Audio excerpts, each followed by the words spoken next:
Hi, me, Misfits. Matt's back.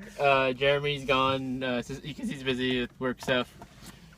And Corey's back technically. From 2 weeks? Yeah. 3-ish, but 2. 2, but 3-ish. Yeah. 2 but 3-ish? Yeah. What does that mean?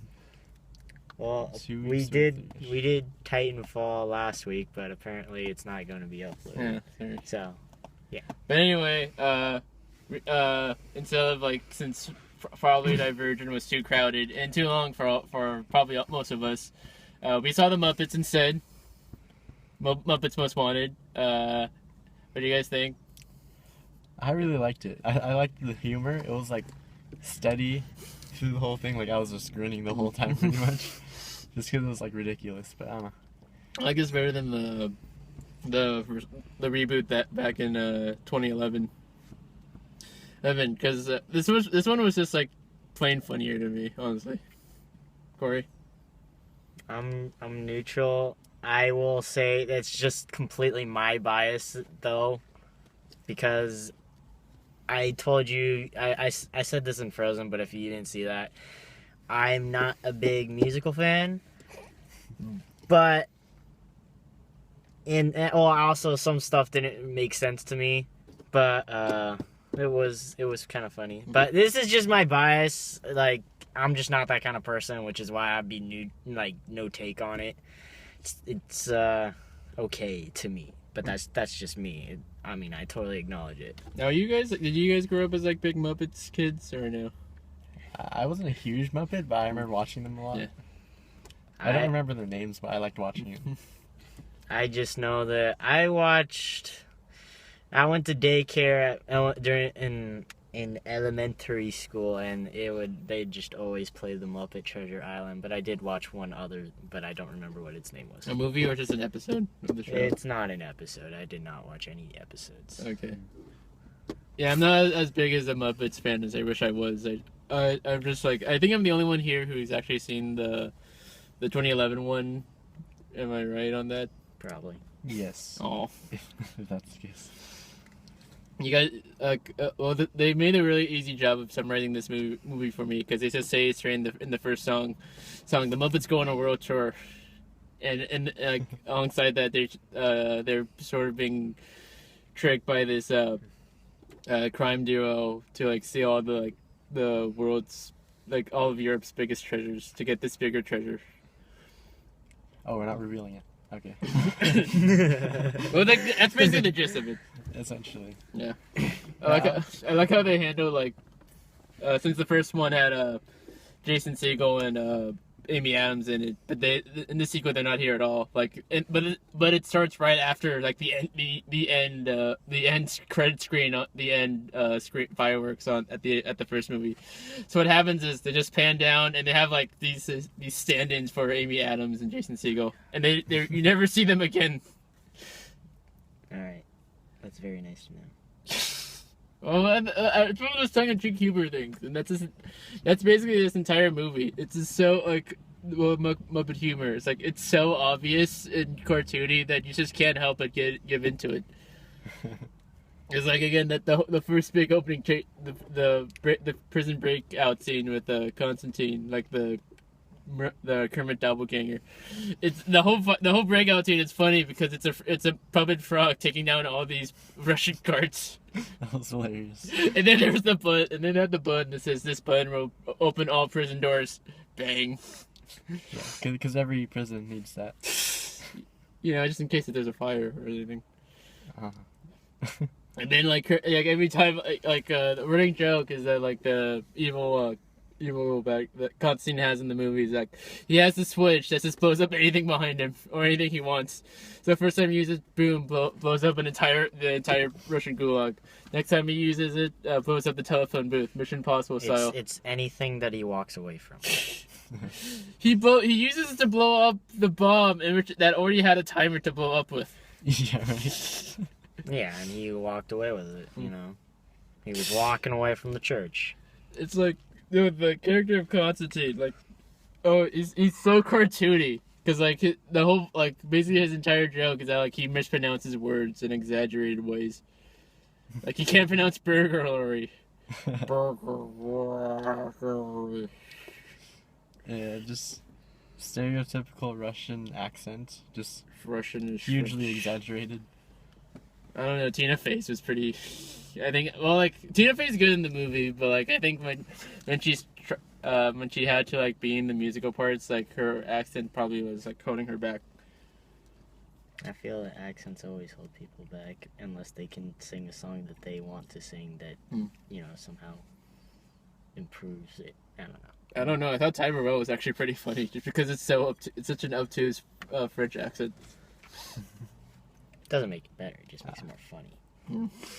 Oh yeah, I learned for the first time that Miss Piggy is voiced by a man. I was like, oh okay, I guess that makes sense.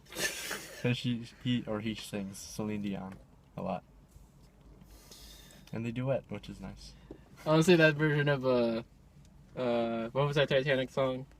I don't know the word. I know this. My heart will go. Yeah. Honestly, that version. I actually took care to read the thing, and I actually played on the piano. I feel like everyone has on some sort of instrument, like the recorder. Or The recorder.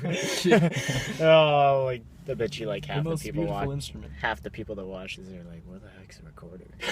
like a tape recorder. Basically cheap plastic.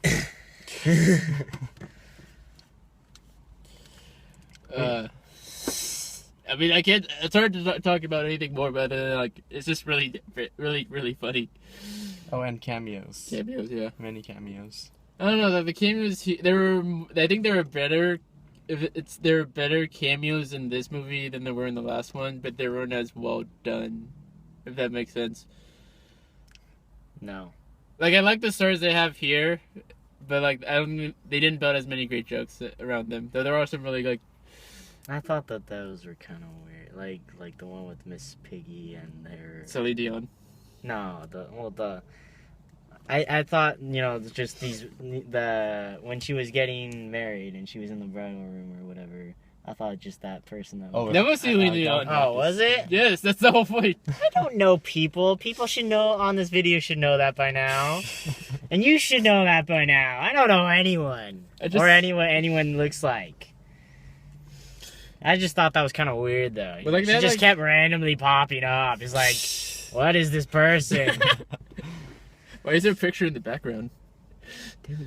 But like, they were like, it was a combination of like better and like not as great as like the last one, even though like it's like, I don't know, like I think it fitted into like the whole like it's so like obvious and in your face that you couldn't help but like just get into it. It's like they have Christoph Waltz in the movie, and all he does is do a waltz with like one of the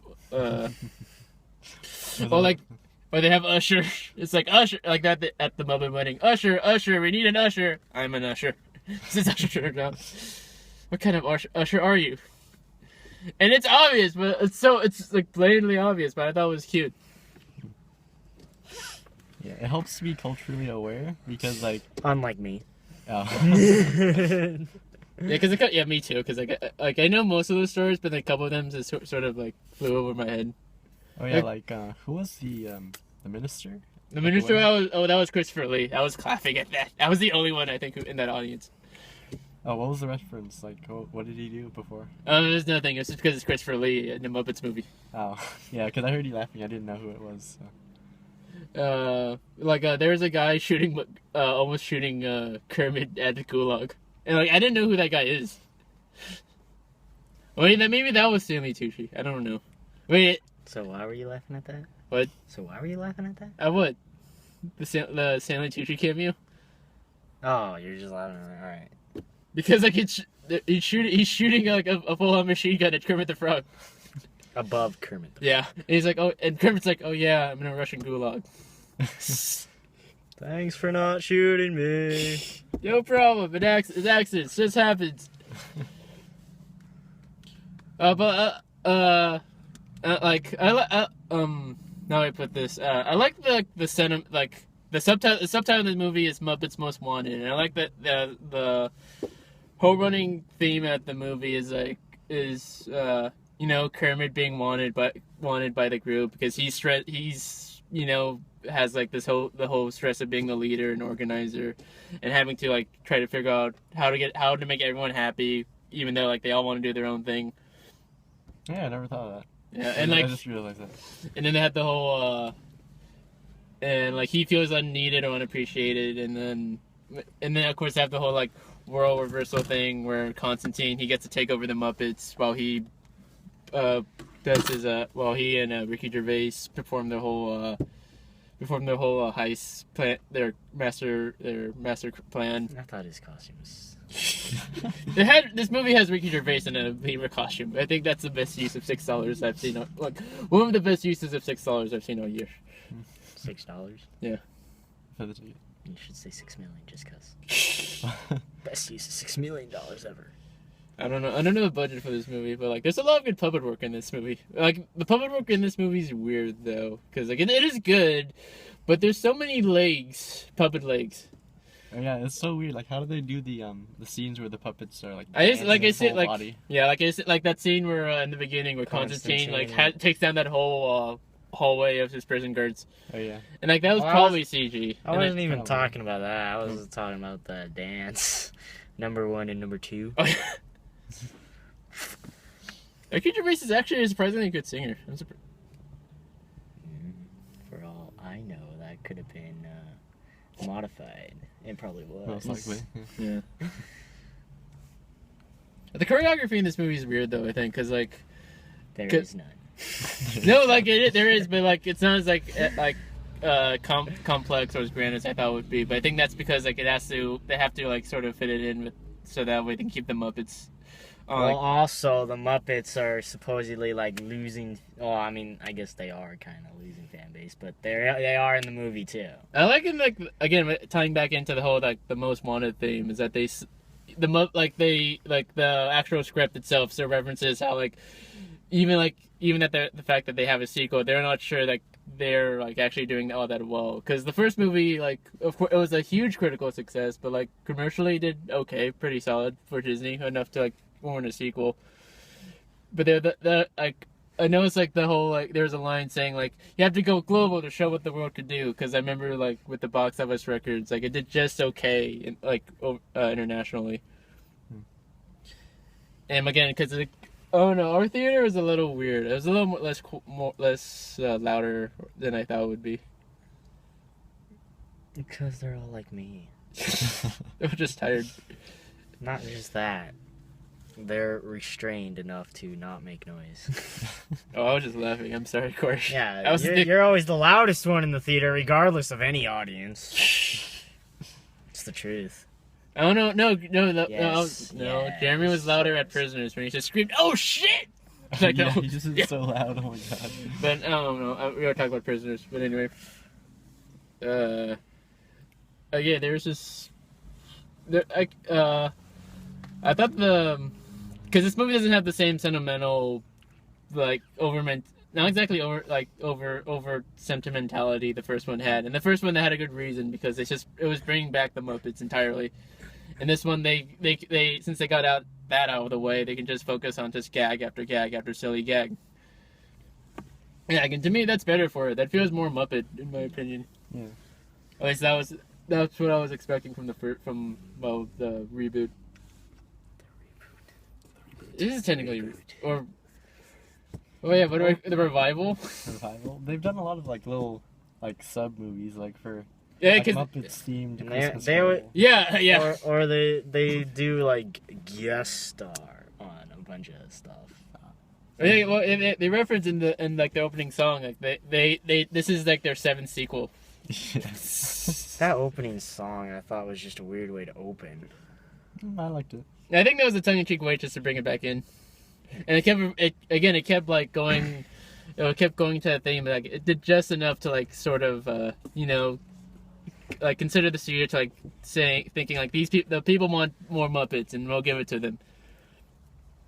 And like it was that whole idea is like you appreciating what you have or like what you either really want or what you don't want, or like that kind of like whole theme. Like appreciate what you don't think you want, or like you just think has some kind of value. What is that is most wanted? That's like I don't know. That's kind of that subtext. I thought that was pretty nice. Yeah, but overall, Yeah. it was really entertaining. Yeah. Not too heavy. It was really fun. Wait, just like get out of the way, the music stuff out of the way. What do you guys think of the songs? The songs. Since I saw the first one, I don't think the songs aren't as catchy or like memorable out of context from the 2011 one, but I think I like the different. I think this one tried different varieties more, and I appreciated that. Yeah, a lot of different styles. And found a way to give all the cast members something to do, pretty well. It's like I'm surprised because I thought like all the three main like human leads they chose here were kind of like more of a B-level cast compared to what the first one had. But like I thought all of them were really good. I thought Ricky Gervais was gonna phone it in, but like he was actually pretty like a solid he was very controlled and downplayed everything. Ty Burrell was probably the funniest, but that was probably because he was overacting. Badges. And Tina Fey, I think Tina Fey is like honestly, she's probably actually in love with Kermit in real life. Maybe that's why she wanted to play the part. No, because I remember I was rewatching a few episodes of 30 Rock earlier, and there was this one episode where she was talking about her sex life problems, and she talked about this one traumatic childhood event where like and eventually like her mom like took out all her posters, and one of them was Kermit the Frog, and then she kept screaming, "Sex makes the people go away." I love that line. I love 30 Rock. But anyway. Also, Walter, this guy out of the way, Walter in this movie from the first one, he almost has nothing to do. I think the movie, they even reference that themselves, saying like, yeah, Walter and Fozzie and Animal, they found out that Constantine was masquerading. Impersonating. Yeah, impersonating. And they were like, Constantine's like, he quit the band. Or he quit the Muppets, and one of them goes like, but we spent a whole movie like about him joining the Muppets. We devoted more time to him than we could do like other like side characters, more like cold characters. Me. Hey, you come with me. Hi. And they're like, hey, Worky, come with me. Hey, and he just leaves. And like honestly, like if like Walter wasn't in this movie or wasn't introduced, they could have just had like Gonzo or Scooter basically do all his stuff. Because he does do that stuff. Yeah. But anyway, just before this video gets too long, yeah, I totally recommend. This was a great laugh. It'd be hard to choose between Mr. Peabody and Sherman and this and probably even Lego Movie. Like it's a tough time for like families to argue over which good kids movie to watch in theaters. But this one's good because they have a lot of like modern day cameos that adults will understand, especially. I'm too biased, so I'm not gonna say it. Okay. See, at least I acknowledge it, unlike other people. With your Barbie review. Okay. Okay. Bye.